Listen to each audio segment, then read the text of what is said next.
Autolite and its 98,000 dealers bring you Mr. Richard Widmark in a true story of murder. Tonight's presentation of Suspense. Tonight, you're going to hear a true story, a classic of American crime, as documented by criminologist Edmund Pearson. The story is called Mate Bram. Tonight's star, Mr. Richard Widmark.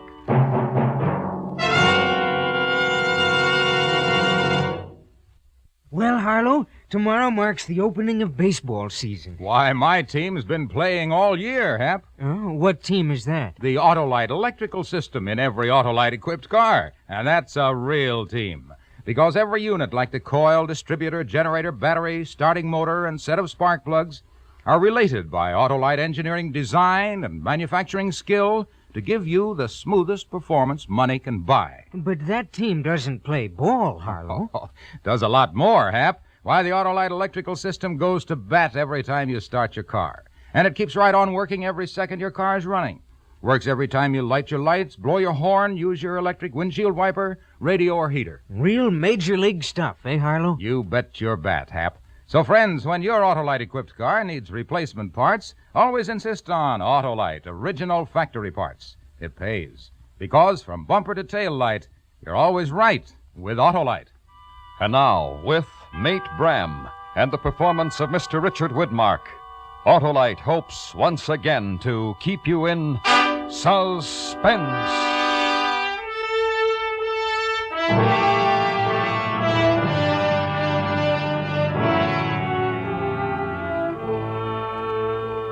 Dear Mr. Cooper, I write to you as my true friend who has given me wise counsel in the past, who knows of my faults and weaknesses, and who also knows my strength. Respecting the latter, I advise you that during the past year I have totally abstained from drink in any form. And because of that and hard study, I now have a first mate's ticket. It was in that berth that in Boston I signed on the barkentine Herbert Fuller, from where I now write you to give you a report of this fatal voyage. As a matter of truth, I myself might be dead when you read this, if it ever reaches you.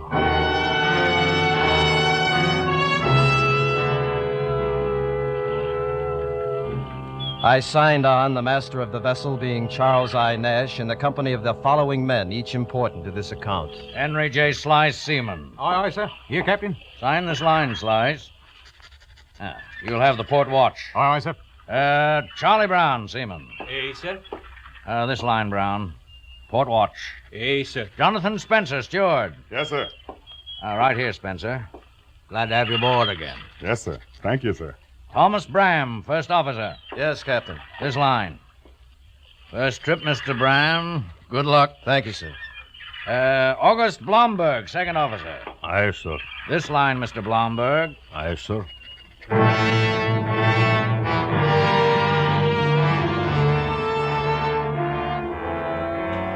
There are two other names important to this account. Lester H. Monks, who came aboard as a passenger in the interests of his health, as the nature of our voyage was to be tropical. The other name is Laura Nash, wife of Captain Nash. If I had known that this woman was going to sail with us, I never would have signed on. But when I saw her and learned that she was, I didn't sign off, although I could have. I stayed on because she was compelling, with a bold look, and because a man is always a hunter. That same day, still in harbor, when first I saw her, I went to the steward to learn more. Yes, sir, Mr. Your name is Bram, isn't it? Yes, my name is Bram. Can I get a cup of tea? Yes, sir. It's hot. Are you a home man, Mr. Bram, or did you come from another ship? I came from another ship, What ship was it? the Antilles. She came in yesterday. We go out tomorrow. You don't like it shoreside, Mr. Bram. Nope, I find it too much trouble. You've sailed this ship before? 2 trips. What is this woman that goes with us? She's the captain's wife, sir. I know that. Is she a good wife, Spencer? I don't know what you mean, sir. Oh, she's younger than he is. Why does a young woman marry with a man like that and go sailing off on a ship with him and 11 other men? I don't know, Mr. Bram. No lady would do that, would she? I don't know many ladies, Mr. Bram. You won't find out asking me. You'd better ask her. Maybe I will. Hello, Blomberg. More deck cargo ready to load forward. I'll see to it. You want tea, Mr. Blomberg? Tea time. Spencer, you sailed this ship before. What do you know about this woman that goes with us? Nothing. What kind of woman she is? The way she looks at a man. I don't know, sir. I don't know. When I left the steward, the second mate was asking the same questions I asked. I mentioned this to remind you that I was not alone with my thoughts. The same ones were in the minds of the others. Perhaps all of them. This, then, my good friend, was the state and nature of the ship when we made to open sea.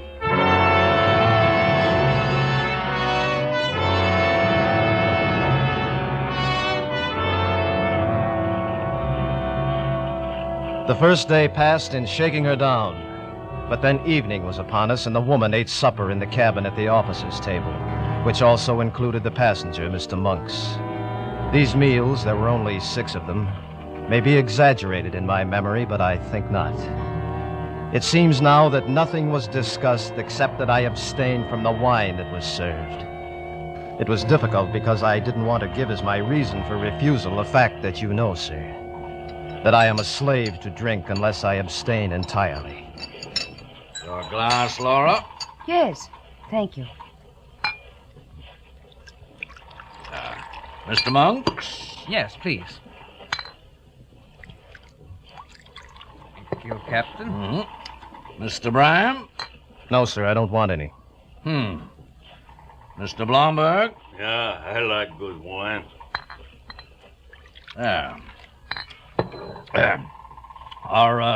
Are you a religious man, Mr. Bram? No, sir, not overly so. Wondered if that was why you wouldn't have a glass of wine with us. No, I don't care for wine. What you drink then? Rum like the pirates? I don't drink at all. I didn't think that a seafaring man lived that didn't drink, Mr. Bram. Seafaring men are much like any men, Mr. Monk. Some of them drink, some of them don't. Wine with a meal and a good whiskey or brandy at the end of a watch. Nothing can take their place. Is there a reason you don't drink, Mr. Bram? Yes. I don't like to. Have you ever drunk? No, I never have. I don't believe that. I've heard that some men don't drink because they expose their true selves when they do.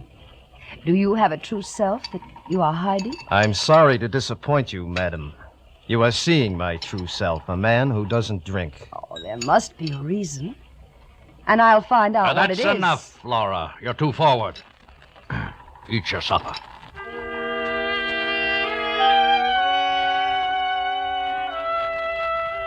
As I stated, my memory of that first supper may now be exaggerated, but I think not.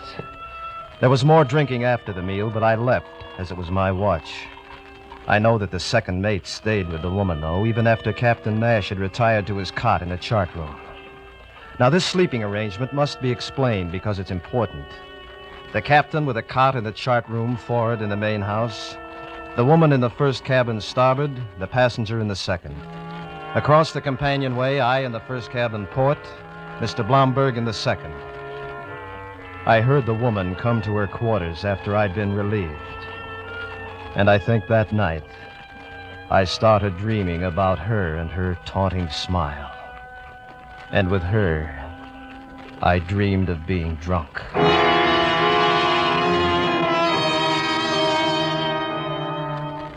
The next day passed the same, and the next night. There's little enough of interest on a ship, and anything unusual is leapt upon. On this ship, it was my sobriety. The first sign of trouble came upon us during the third evening.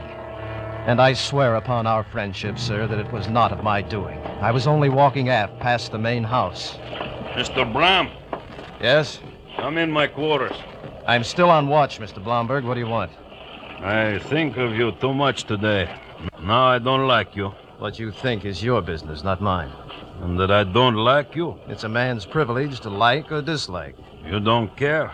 Well, there'd be nothing for me to do about it if I did. There is something.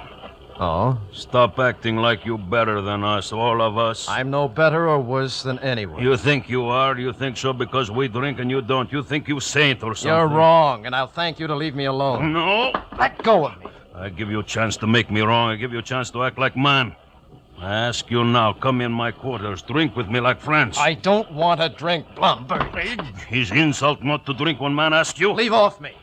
Take it as an insult if you like. I say I have my reasons and my rights to do as I choose. Now mind your own affairs. There'll be no trouble. Don't try to run me. You woman. Leave off me. Oh, I drink. Mr. Bram! Mr. Blomberg! Kill you next time. What is the meaning of this? There were some words, sir. What words? His woman. Words about Laura? No, sir. I've seen the way both of you are mooning about her. There's an end to that right now. You'll both eat in your own quarters from this day on. Stay away from her. Your officers on this ship.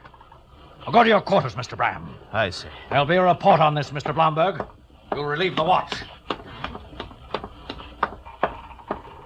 Mr. Bram. What happened? There was some trouble. About what? Nothing, man trouble. I heard what my husband said. Were you fighting over me? No. Why should you fight over me? You've hardly looked at me. You're a married woman, Mrs. Nash. I think that makes more difference to you than it does to me. Why are you so good? You couldn't choose a word farther from the truth, and I think I'd better go inside. Wait, why did you fight? Because he was teasing you about not drinking, wasn't it? He told me he was going to. Yes, that was why. Are you playing the game with me, too? Oh, I'm intrigued. You're a man with a past, aren't you? And you won't drink because you're afraid someone will find out what it is. Think what you like. Don't you know that's a challenge to a woman like me? Wouldn't you even drink with me? Yes. Yes, perhaps with you. Is that a promise? No, Mrs. Nash, I promise nothing anymore. I've been ordered to my quarters. I'd better go.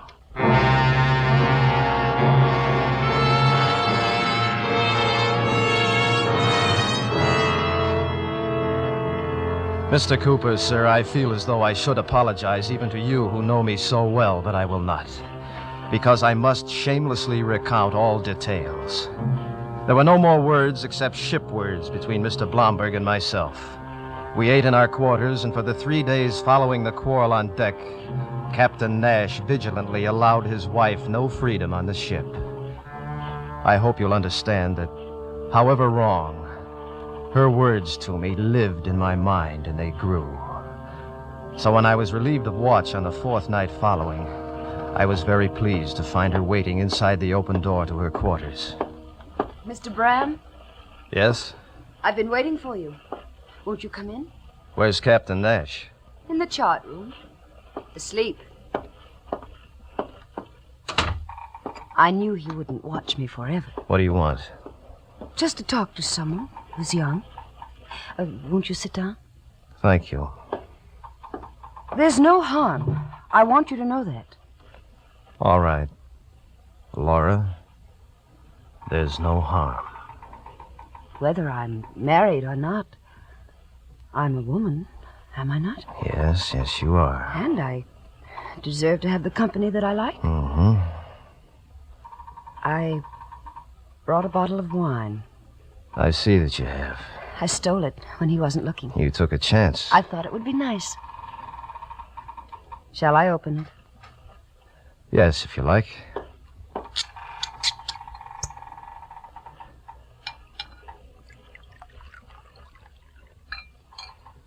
Here you are. Thank you. You haven't been very nice to me, have you? I've hardly been able to be anything to you. Then shall we drink to how nice you can be? All right.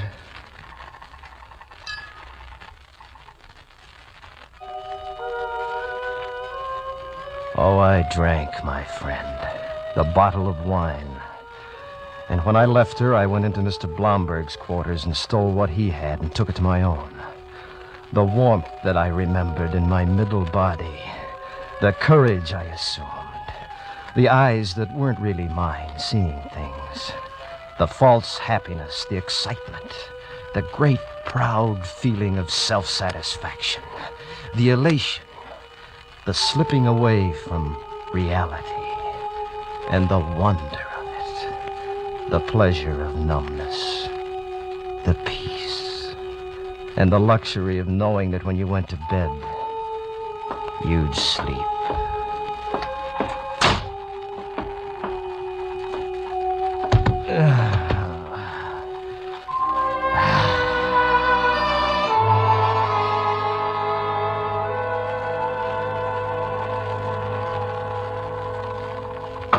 Mr. Bram! Mr. Bram! Mr. Bram! Huh? Mr. Bram! Yeah, just a minute. What is it? What is it? What? What's the matter? What's the matter? There's murder. What? What's that you say? You've got to come up on the deck. The captain and his wife, Mr. Blomberg, they've all been murdered. They're dead.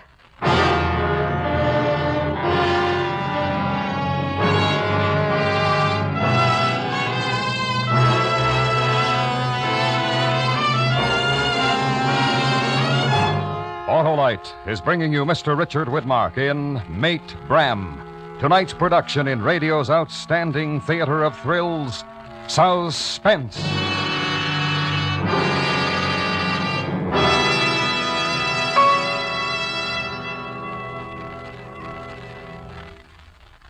Say, Harlow, where do you expect the Autolite team to finish? Well, I don't expect it to finish at all, Hap. That Autolite Electrical Systems job is never done. It works when you start your car and every second your engine runs, as well as when you blow the horn, turn on your lights, electric windshield wiper, radio, or heater. That Autolite electrical team must have some real fans, Harlow. You bet it does, Hap. The many leading makes of our finest cars, trucks, and tractors that use Autolite Electrical Systems as original equipment. And in that great team, every unit and component part is related by Autolite engineering design and manufacturing skill to give the finest performance money can buy. Who manages this team, Harlow? Your car dealer or authorized Autolite service station. You can quickly learn the location of your nearest authorized Autolite service station in the classified section of your telephone directory under Automobile Electrical Service. Treat your car to a periodic checkup soon. It pays. And remember, from bumper to tail light, you're always right with Autolite. And now, Autolite brings back to our Hollywood soundstage Mr. Richard Widmark in Elliot Lewis's production of Mate Bram, a true story well calculated to keep you in suspense.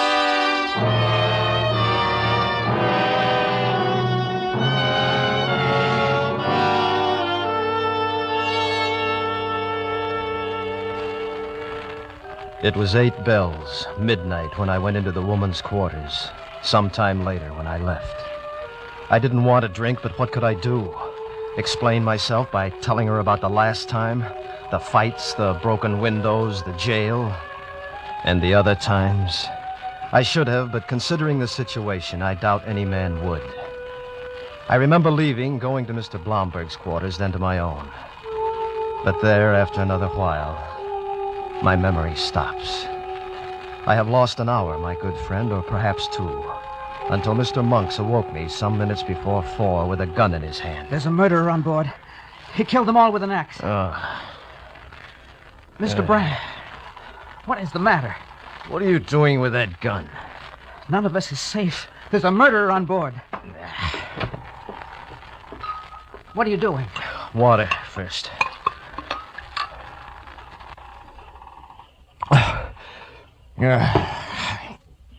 You've been drinking, Mr. Bram. Yes, I have. You'll have to sober up. You're in command now. I'm all right. Where are they? Mrs. Nash is in her cabin. I'll show you.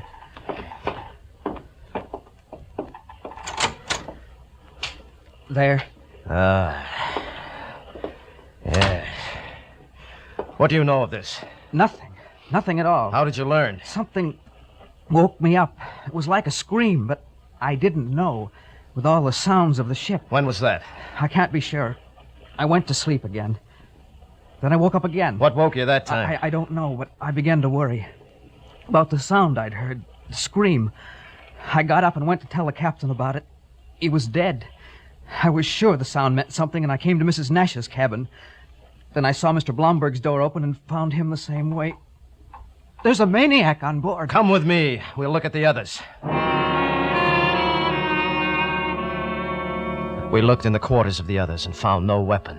And I'll state now that when I looked in my locker for my gun, I also looked for bloodstains on the clothes in there and on the clothes I was wearing as I'd slept fully dressed. And I found none. Then, pursuing the actions of Mr. Monks and me, we awoke the steward and went on deck.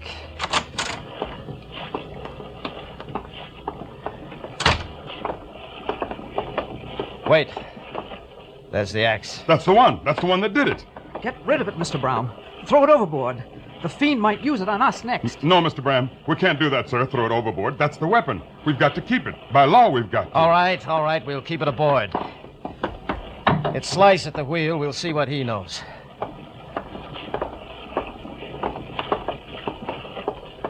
What is it? What's that axe? There's been murder aboard, Slice. How long have you been at the wheel? 2 hours, sir. Who is it? Brown and Cantwell share your watch, don't they? Yes, sir. Where are they? Forward, sir. Standing lookout. Who's dead? The captain and his wife and Mr. Blomberg. Have you seen anybody on deck, Slice, while you've been at the wheel? Only you, Mr. Bram. I didn't see nobody else. I didn't remember. It's a frightful thing to have a man say you were out on deck and not remember. I tried to carry on without arousing suspicion. And this is what I learned. That I had come out and asked for Mr. Blomberg. And upon being told that he was tending the foresail with 2 deckhands, I'd gone back inside. And that then Mr. Blomberg had come aft and gone inside, too. And that he'd never come out again.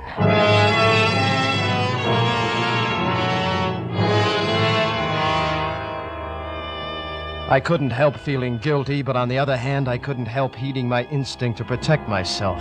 For example, at my earliest opportunity, when I was not seen, I took that axe and I threw it overboard.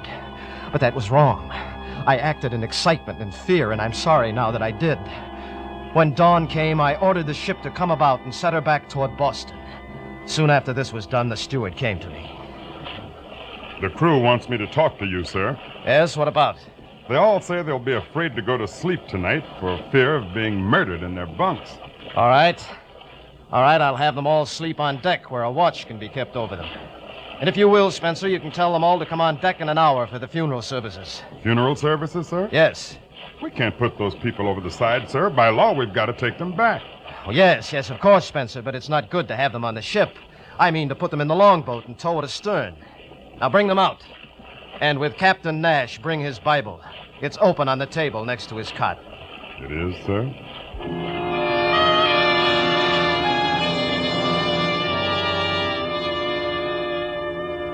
I don't know why I thought I knew where the captain's Bible was. I wasn't sure that I did know. But I was afraid to ask Spencer. So once more, on impulse and in fear, I acted.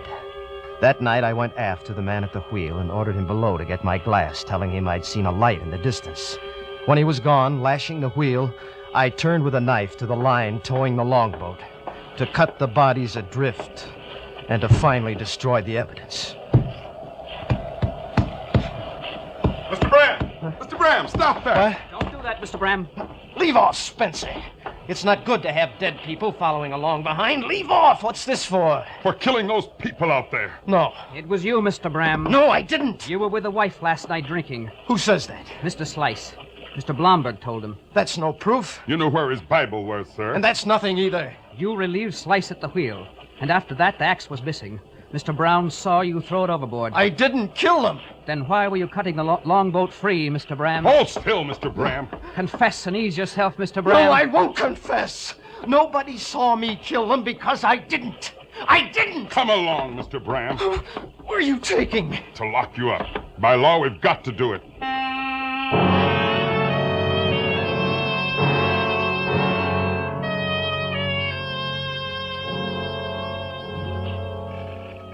They put me in irons, locked in my own quarters.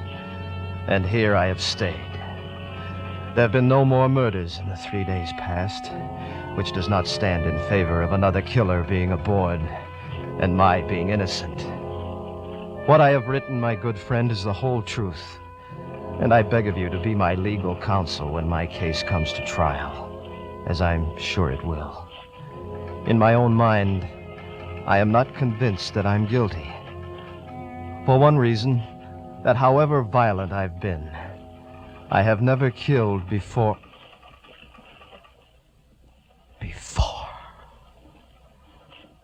Never killed before.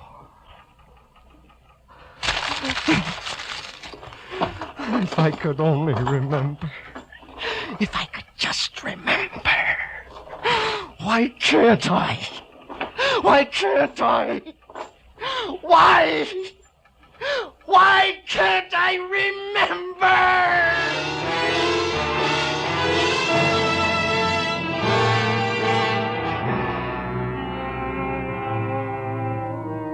As the passenger aboard the Fuller, I was called along with the crew to testify in both of Mr. Bram's trials.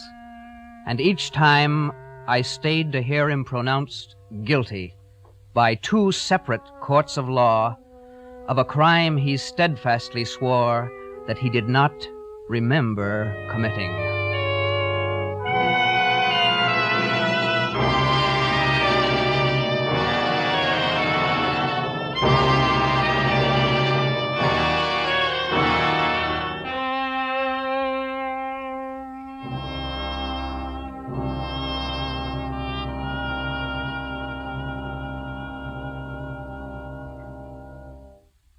Suspense. A true story presented by Autolite. Tonight's star, Mr. Richard Widmark.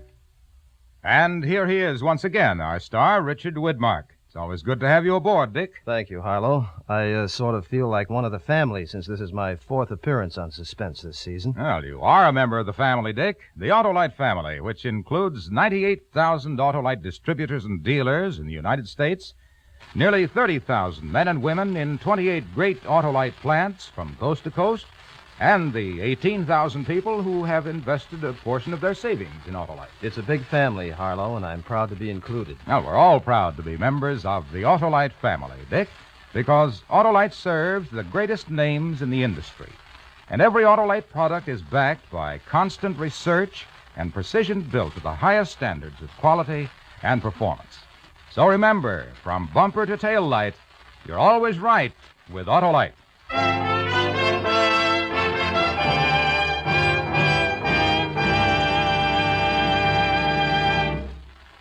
Next week, the dramatic recreation of a race 5 brave men made with death. A true story based on the writings of one of those men. Our star will be Mr. Herbert Marshall. The story is called The Diary of Captain Scott. Presented next week on Suspense.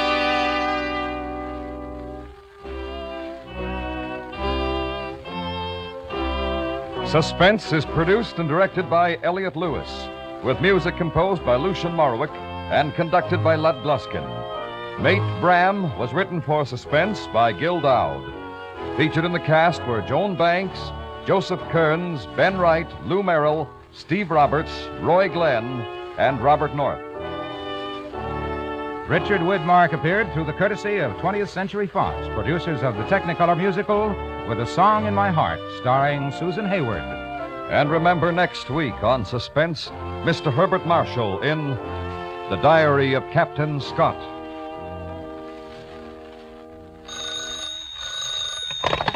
You can buy Autolite electrical parts, Autolite stay-full batteries, Autolite standard or resistor-type spark plugs at your neighborhood Autolite dealers. Switch to Autolite. Good night. This is the CBS Radio Network.